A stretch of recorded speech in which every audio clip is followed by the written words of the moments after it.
Hi, my name is Fran Mayer, and welcome to another Napa Institute webcast. Erika Bachiochi is a scholar specializing in feminist legal theory, Catholic social teaching, and sexual ethics. She received her law degree from Boston University School of Law and currently serves as a fellow with the Ethics and Public Policy Center in Washington, D.C., and also as a senior fellow at the Abigail Adams Institute in Cambridge, Massachusetts, where she founded and directs the Wollstonecraft Project. Her latest book, The Rights of Women, Reclaiming a Lost Vision, will be published by the University of Notre Dame Press later this year. And she and her husband live in the Boston area with their 7 children. Erika, thanks for being with us today. Thank you, Fran. It's an honor to be with you. You know, I had the pleasure of reading some of your book. Thanks for sending the text. And it really is terrific. I strongly endorse it. It's an excellent piece of work. It's not just that the content is so strong and so interesting, because a lot of people haven't heard about the material that you deal with, but I found the style very accessible. So, and that's hard. So congratulations on that. Thank you. If you had to describe the purpose and substance of the work that you do in your scholarly work, Erika, how would you describe it in a few words? As anyone who knows me, I guess it's hard for me to do much in a few words. My book is a very long book. But I guess what I've tried to do is to engage feminist legal literature kind of on its own terms, while trying to correct kind of wrong-headed views about equality, rights, and freedom, and sort of use the resources of, I think, sort of older understandings of equality, rights, and freedom, and especially when it comes to the kind of sine qua non of the modern day feminist movement, which is this putative, constitutional right to abortion. And so that's where I've really mainly been doing, my legal scholarship is there. And then I, in this new book, I really look more into rights theory and kind of the understanding of rights that informs that new feminist vision, and then kind of an older view of rights that that informed the early women's rights advocates. Yeah, that's my next question, actually. I mean, you make a big point early in your book about the difference between the moral vision that informed the early women's movement, and which benefited women and men equally, and the kind of vulgarity and callousness that seems to have crept into modern mainstream feminism. How did we get there?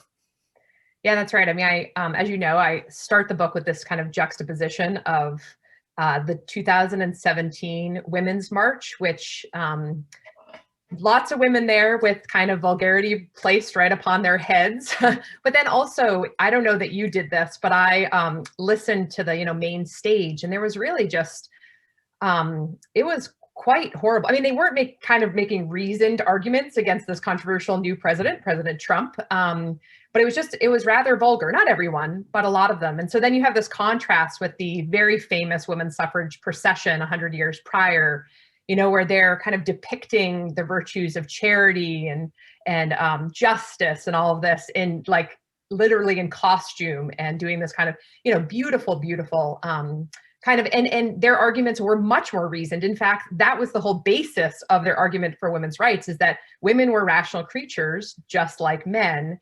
And also, that reason had certain ends, and that was, sort of striving for excellence in all that we do. So reason had the end of striving for truth. And so women should be able to speak the truth in public and things like that. And they grounded their rights in the shared capacities, human capacities, but also in shared responsibilities of men and women. So if you just look at like Seneca Falls, so the first Women's Rights Convention in 1848, and you look at this question of vulgarity, so there's always been an issue among women's rights advocates with the what's known as kind of the sexual double standard. So basically the idea that women are much more harshly punished for kind of sexual escapades and than men are. And so the way they responded to that was far different. I mean, they didn't want to answer vulgarity with vulgarity, which is kind of what I think we see more and more in the modern day feminist movement. Instead, they, demanded that men meet women at this high standard of mutual responsibility and care. So I want to read one resolution because it's just so telling. So one of the resolutions of the Seneca Falls this big meeting was, they say that the same amount of virtue, delicacy, and refinement of behavior that is required of women in the social state should also be required of man, and the same transgression should be visited with equal severity on both man and woman.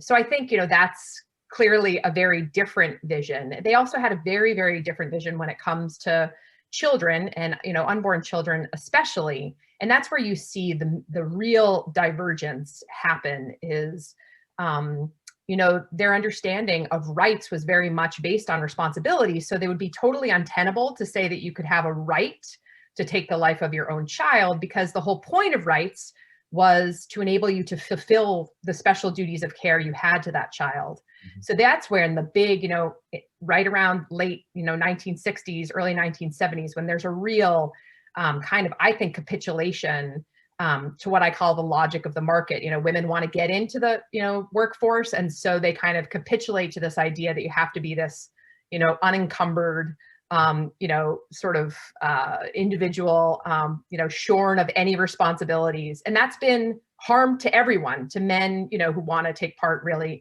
in the family as well.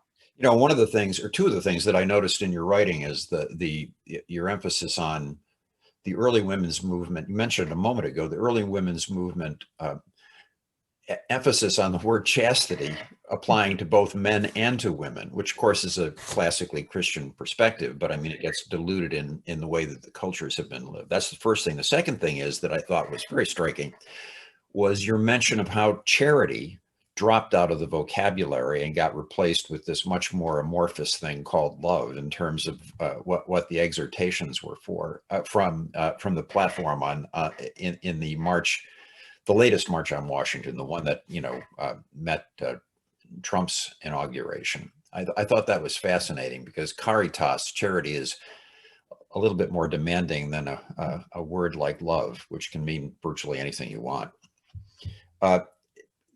Erika, you make a big deal about Mary Wollstonecraft, and I had never heard of her, and I think a lot of Americans had never heard of her. So why don't you tell me why you focused on her, and why is she important for now?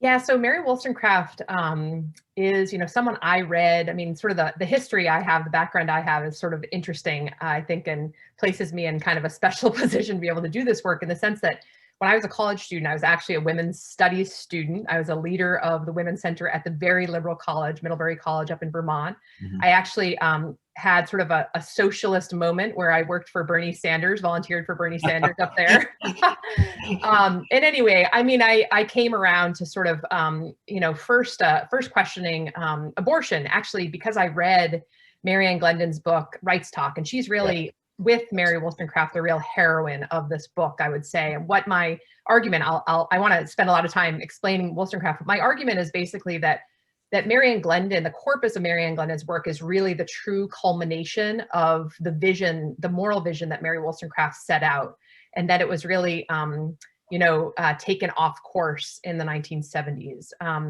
So anyway, so Mary Wollstonecraft. So I read Mary Wollstonecraft, among all the sort of feminist greats of that time. But it was only in rereading her much more recently, in the last 5 years or so, that I just realized, wow, this woman, this philosopher, I mean, she is the 18th century author of The Vindication of the Rights of Woman, and was really the intellectual hero of the early women's rights movement. What I try to show in my book is that the later feminist movement really takes its bearings much more from other Enlightenment thinkers like John Locke, but especially John Stuart Mill. And so there's a real split in kind of philosophical understanding, because of the very large differences between a Wollstonecraftian kind of vision and a Millian understanding.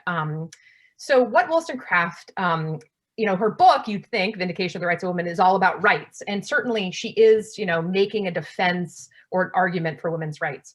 But the book is really mostly about virtue.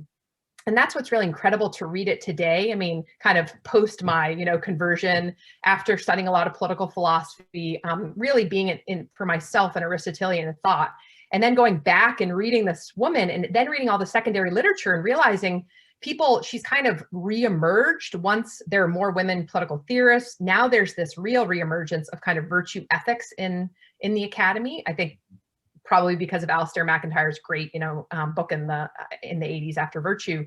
But so you see in her so much Aristotle, and it's really incredible. And this is secondary literature too. This is not me just reading, what I want in there. But what you see is that her argument is basically that, so women like men have this, they're endowed with this ennobling power to reason. This beautiful line she says is to rise in excellence by the exercise of the powers implanted for that purpose.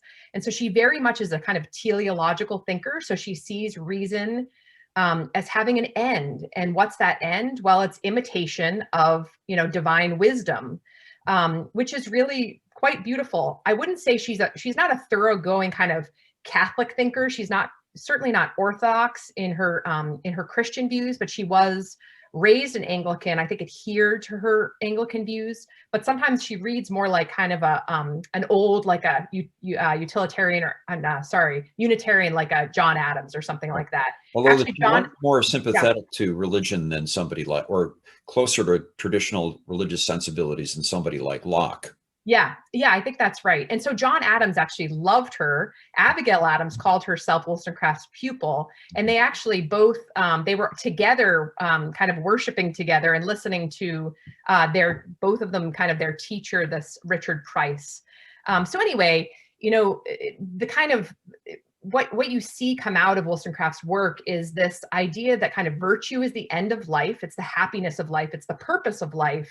And that it's learned little by little, it's practiced in daily obligations and kind of the circumstances of life, and very much with the nurture and direction of parents and teachers. And so we're created as endowed with these capabilities, right? But that they need to be helped, and they're naturally directed toward these ends of virtue and wisdom, but they really need to be, we need our parents and teachers' help to get us there, because otherwise we'll use our freedom for ill reasons and we'll become like beasts, she says. So what are kind of the moral duties she talks about? Well, she talks about the moral duty to develop one's rational faculties, to master one's appetites, to strive to understand, to seek truth, and especially with regard to the family. So to care for dependent children, but also for elderly parents, and, to be useful in one's work, and to see dignity across the social spectrum. I mean, she's a critic of aristocracy because of its, she thought it kind of allowed, the wealthy to kind of sit back on their laurels and not strive after virtue. And she thought it, what it did to the poor was made them kind of strive to imitate the wealthy in their sitting back on their laurels. And so she thought it didn't help anyone strive for virtue. And then the real final point is that, so where do rights come in? Well, rights are then necessary for us to fulfill the duties. So the first, the first kind of reality is our obligations to others, because those help us to live out and to practice virtue, which is really the end of our lives. And then rights are therefore necessary in order to, if I have a duty to do something, well, I must have to have a right to do it. If I have a duty to worship God or seek the truth, then I must have a right to do those things. And so that's how rights kind of come in. So she really, envisions this kind of freedom for excellence. Erika, you're well aware that Edmund Burke is a big hero to English and American conservatives, but not so much to Mary Wollstonecraft. I mean, she was quite critical of some of his thinking. And could you get a little bit into that and what drew them into conflict? Yeah, I actually really appreciate this question, because I think, so Wollstonecraft's first work before the Vindication of the Rights of Women was the Vindication of the Rights of Men. Mm-hmm. And so it is really a critique of Burke and his defense of the monarchy and the aristocracy. And so her work, this piece, she actually wrote it anonymously and then comes out and says that, it's hers later. So no one knew it was written by this woman. And she, it's a complicated text because part of it is that she's trying to defend this teacher, Richard Price, who she thought that Edmund Burke had kind of taken down unnecessarily and not recognized his virtue and his desire for sort of for virtue. But the other reason I'm really glad that you mentioned it and asked the question is because, Wollstonecraft is kind of lumped together with Thomas Paine, who is a thoroughgoing kind of liberal thinker. And Wollstonecraft actually agrees much more with Burke on many things. So, for instance, Wollstonecraft very much agrees with Burke on kind of the givenness of moral duties. I think I kind of try to spell that out in the last question, but the kind of natural, unchosen obligations, with family most important, because family and kind of the virtues that were taught by both mothers and fathers there, that was the foundation and really happiness of both individuals and the whole society. But again, she really disagrees with him about the kind of familial and social structures that would kind of lead toward virtue. So that's where their main argument is, I think. She also really disagrees with him and his views of what he calls prescription. And she kind of argues that if you build your whole worldview or your whole kind of understanding of things on just the wisdom of the ages, then you have no means to critique something like the egregious practice of slavery. And I think she might have gotten to him there, because he ends up later kind of taking more of a natural law view to critique slavery. And so, you could say that, Wollstonecraft kind of takes this middle route. She's not, this kind of hardcore liberal, like I would say Locke, but she is not, just a conservator of English traditions, though she, is very much, kind of loves kind of, English traditions as well, but she's more of a natural law thinker. So she kind of takes this middle approach. And so what can, Wollstonecraft teach us about today is that conservatives don't want to be conserving those things that are really an affront to natural law, right? We want to kind of use reason to think about kind of old opinions. So here's a line of hers, and then I'll let you get on to the next question. But she says, "We ought to respect old opinions, though prejudices blindly adopted lead to error and preclude the exercise of reason." So she really wanted, and again, remember, for her, reason is not like disconnected from the creator. She very much sees reason. She doesn't use the language of a participation the way that kind of we Catholics would or Thomists would, but she talks about our reason as a shadow of the creator. So it's always connected to the source of reason. Why is she, if I can ask you this, I mean, just from your description and my preparation for this interview, I don't understand why she would ever be associated with Tom Paine. I mean, Tom Paine was he really attacked foundations. I think he was an atheist, if I'm not mistaken. And he almost ended up being executed in France because of his nuttiness during the French Revolution. So, I mean, how does she get associated with him in any way? Yeah, so I think there's a number of reasons. Well, first, I mean, she really is I would say that the Vindication of the Rights of Men is a much more inelegant piece than the Vindication of the Rights of Women, which is really quite beautiful. It's not particularly substantive, so it's hard to make your way through, or sort of systematic. So it's hard to make your way through, kind of. You have to really study it. So there's a lot of ad hominem attack toward Burke, again, because I think she felt insulted that he really attacked her, her teacher. But I think there's other reasons too. This is obviously during the French Revolution, and she is defending the early French Revolution against Burke's critique of it. Mm-hmm. Now, when you look at historically, the reason we have such high regard for Burke, I mean, one of the reasons is because his view is vindicated, right? I mean, once the Reign of Terror comes along, he is entirely vindicated. She actually was in Paris to experience the Reign of Terror. And so she really gets very distraught with this idea, her earlier idea, that sort of there was this potential for kind of potential that politics would kind of bring about this, the ideals that she hoped. If you have more equality, then of course you'll have more virtue. She starts to be more skeptical of that view, that politics is kind of the way about it. She, I would say, really looks to the American Revolution and what sort of is going on in the Americas, in the New Republic in America, because of the emphasis on virtue there. And so she starts to want to distance herself from the French Revolution. But of course, the piece that's written is a defense of kind of more of the principles that led to that. the other reason I think would just be that, as a woman, I think that, she must not have said anything particularly interested. We'll just lump her together with pain. So it's not until really the last 20 years that she's been really taken seriously. Actually, there's one other very important reason, and that is that after she writes both of these treatises, she is, at that point, she's like a 30-year-old virgin, and she's a school mistress. She's a writer.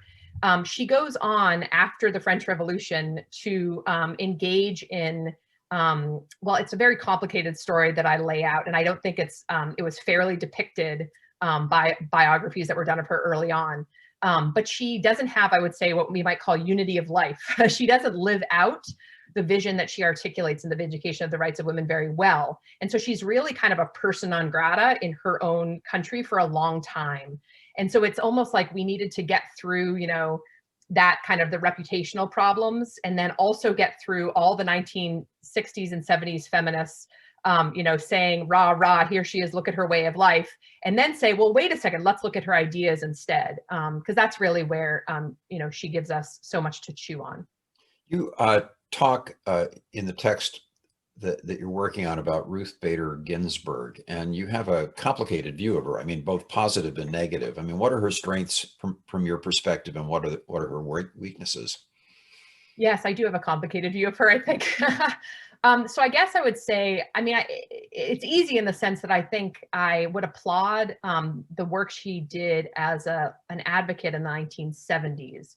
I guess you could say that if Wollstonecraft's basic principle was that women and men share this kind of common rational capacities and therefore ought to enjoy, equal civil and political rights, that Ginsburg kind of elevates this principle to a legal or constitutional argument. And so, she wants to argue that the law cannot assume that a man could administer a state better than a woman simply because he was a man, or the law cannot prohibit a woman from practicing law simply because she was a woman. Those, the anti-discrimination laws that we have that enable women to kind of take part in, educational and professional life are, around because of her advocacy. But when she gets on, the other thing I would say I really love about her, I wrote a piece for America after she died, just about really the way in which she spoke about kind of the shared duties of caregiving in the home, and that she really wanted to draw men into that. And so, she lived that with her husband very much so.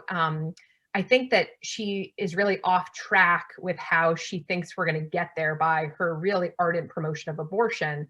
But the vision itself is a beautiful one. And it's frankly a vision that, we're actually recording this on the Feast of St. Joseph. Mm-hmm. So for like Catholic men, this is just basic to being a father, is really being entirely engaged in the life of the home. And whether that means, your wife works or not, and generally speaking, most women who have small children would like to be home with them. We see that still today.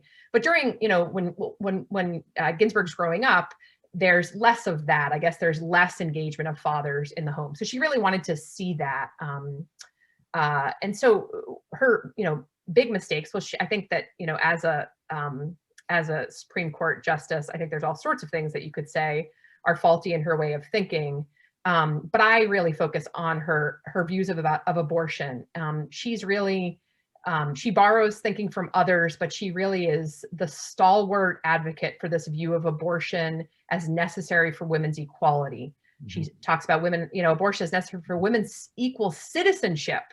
So think of how different that view is from the view of the earlier women's rights thinkers. It really flips that view right on its head. And there's lots of consequences to that when you start talking about abortion as necessary for women's equality. I think that, the easy abortion that Roe brought about, I think it really relieved men of these mutual responsibilities that she wanted to see, that should accompany sex, and that, fathers should be involved, equally, whether that means equal time or not, but whatever, have equal affection for their children in the home. And obviously we've seen that not to be the case since Roe, since kind of the tearing of allowing women to tear children from their own wombs, but then also the way in which that impacted marriage rates and the rise of single motherhood, and the way in which how hard that's been for those single mothers, right, when fathers aren't around. Obviously, there's lots of causes for that, but I think I try to make a case that's been made, I've made elsewhere and others have made elsewhere, that that easy abortion really leads to that kind of thing. There's also other assumptions that she makes in that kind of thinking, that that in order to be equal, women have to be kind of full market equals, have to participate equally in the marketplace, have bring in as much, bring in the bread as much as men do. And so it really discounts the really primary and foundational good of the work of the home, I think, in which so many women really pride themselves on the work that they do there. It's also a repudiation of mutual dependence, an absolute Absolutely. repudiation of interconnection and mutual dependence. That's right. Now, the next question obviously is based on the material we've just been talking about. You take Ruth Bader Ginsburg and then you drop in an Amy Coney Barrett, and I mean, she's an extraordinary woman, the latter. They both were, but I mean, the latter is, a mother, a wife, a former professor, now a Supreme Court justice, and yet she's utterly rejected by mainstream feminism, as I suspect you are. I mean, you say things that are true but unwelcome, as she does. And I mean, what are your impressions about the whole Barrett experience over the last 2 years, or last 18 months? Yeah, I mean, that's what I mean, it's not surprising to me that she's rejected. I mean, clearly abortion has become the sine qua non of the movement. And so anybody who stands kind of athwart that view is going to be rejected, canceled, whatever. I mean, that's clear. But the thing about now Justice Barrett that was just so impressive to me is just the grace that she was able to kind of show under pressure, enormous pressure. And just to see how her husband, it's funny because she and her husband really share, work and home exactly how Ginsburg envisioned. And so, it's a point I try to make in a Politico piece that I think is, one of the only pieces I've ever written that's gone viral, and that I got a lot of hate mail for. But those are the shared responsibilities that that Ginsburg envisioned. Now, a lot of women aren't going to want, Amy Coney Barrett's life. A lot of men aren't going to want Jesse Barrett's life. But I think it's, to see the possibility of something like that, and to see the real, reciprocity between the two of them in marriage, and to see how caregiving, like the life of the home, always comes first, always came first. And I think that's really the most beautiful part. And, it's funny because I'd written this book. It was like, with the publisher, and I knew Amy Coney Barrett. I had really hoped that she would be picked, ahead of Kavanaugh. I don't know her personally, but I just knew her by reputation. Mm-hmm. And so it was amazing to have me, like, right on the eve of starting to talk about my book, have this woman in flesh, kind of live out the principles that I was really trying to enunciate, and most especially with regard to her husband. I mean, with regard to her too, of course, but just her husband's real commitment to the life of the family is just such a beautiful, beauul thing. And this again, is, Erika, one of the things, though, that, and this gets to the economic issue too. It seems to me that at the heart of, I mean, the marriage that you have with your husband, that I've had with my wife, and that I know all of our friends are Catholic, and they have more or less the same kind of relationship. It's covenantal. It's not transactional.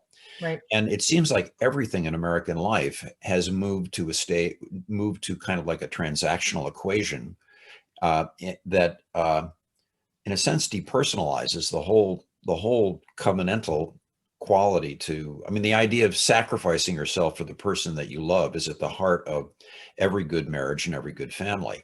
And there's sort of an escape clause in so much of American life that prevents that from happening. I wonder if you've had some of those same thoughts.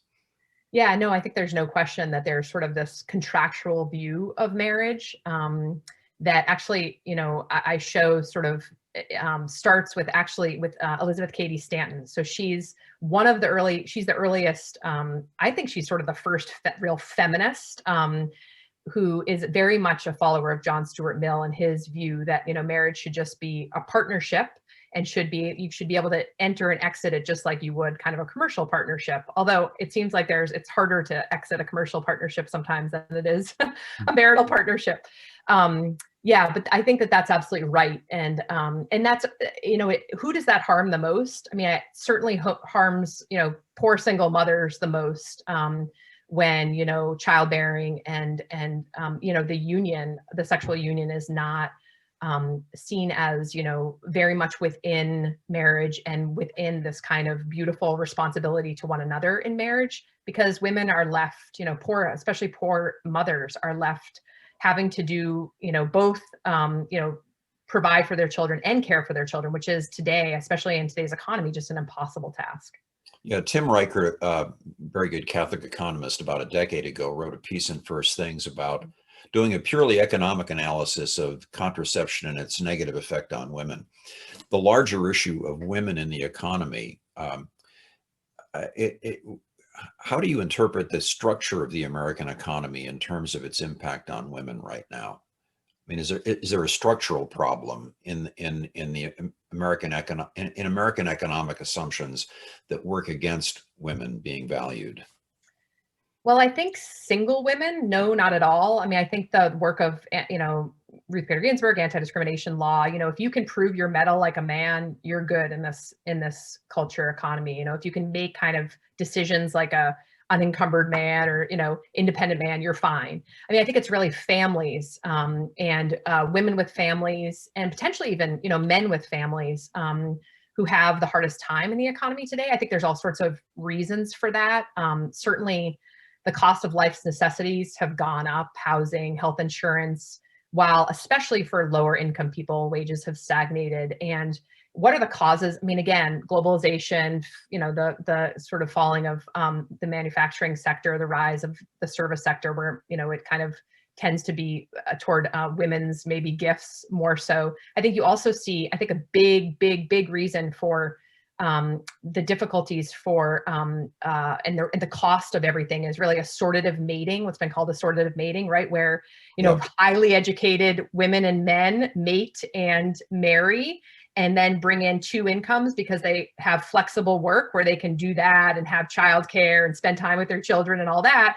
At the very high end, two professionals and a CEO or something like that. Whereas at the low end, you've seen wages decline. You have very inflexible workplaces. I mean, one of the things that I've looked at a lot, which is just amazing to me. I mean, just in flexibility you see with low wage work is this kind of just in time scheduling, which is like you get your schedule a week or just a few days before, and you're trying to negotiate how to care for children if you need to work. And that's the problem, is that in this economy, now we need two people to work. So, I mean, I think Orrin Cass in his book, I think it's called The Once and Future Worker, makes a great point in his great work at American Compass of, how could the economy be so much better? I mean, we've seen this booming economy, right? GDP is growing for decades or whatever. And now we need two incomes to just pay for life's necessities. I mean, obviously college loans, there's all sorts of reasons for all of this, but I do think it makes it a lot harder for just especially low wage and then middle class families to get by. People are saying they're not having the number of children they want because they really can't afford it. Yeah, So I think that's a big problem. I mean, Amazon talks a lot about creating tens of thousands of jobs, and they do. And Amazon provides a service, but it's a very, very demanding environment to work in. Right. I mean, if you're not running it, it's an extremely demanding environment, and not one that pays a whole lot of money. So, I mean, a lot of people are stuck in that. I think your point there is really very well taken. So that leads into the next question, which is, you've been sympathetic to the discussion of the creation of a family wage. And what does that exactly mean, and how would that look? I mean, you point out that there are a lot of different policy approaches to this, but the discussion is extremely valuable for the culture. Why don't you elaborate a little bit on that? Yeah, I think I've just been really heartened by the discussions that I think have taken place, especially since Senator Romney proposed his Family Security Act. Mhm. Now, he, of course, is looking for a child allowance. So it's like a monthly distribution to families with children based on the number of children you have, and even while your child is in utero, which I think is quite beautiful that that's in there. Others, again, like Orrin Cass, have proposed something that's a bit more tied to work.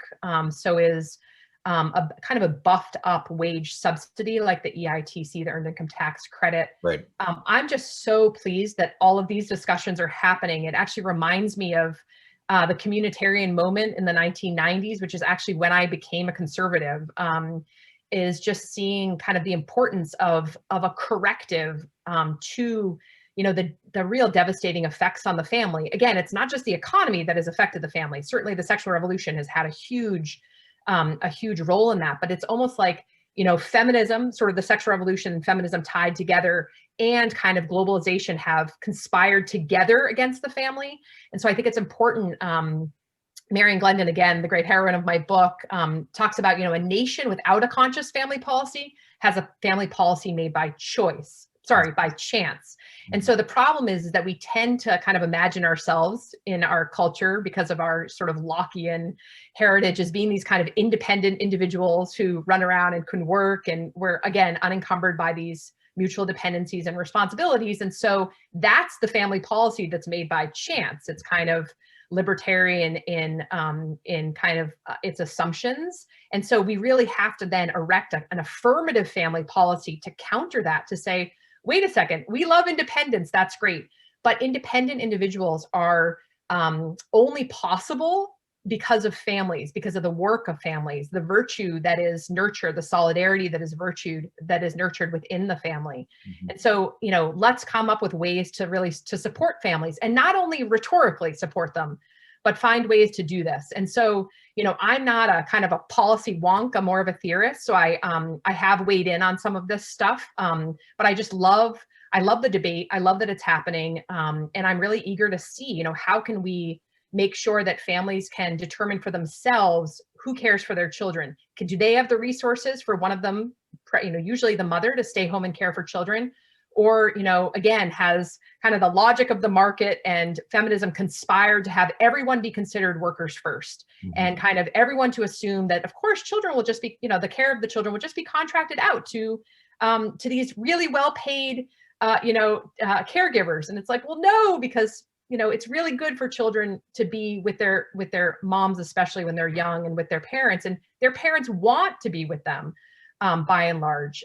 So I think there's lots of things. I also would just say that not only kind of these kind of policies of trying to get more support and money for families, but also the kinds of things I was talking about in terms of just-in-time scheduling.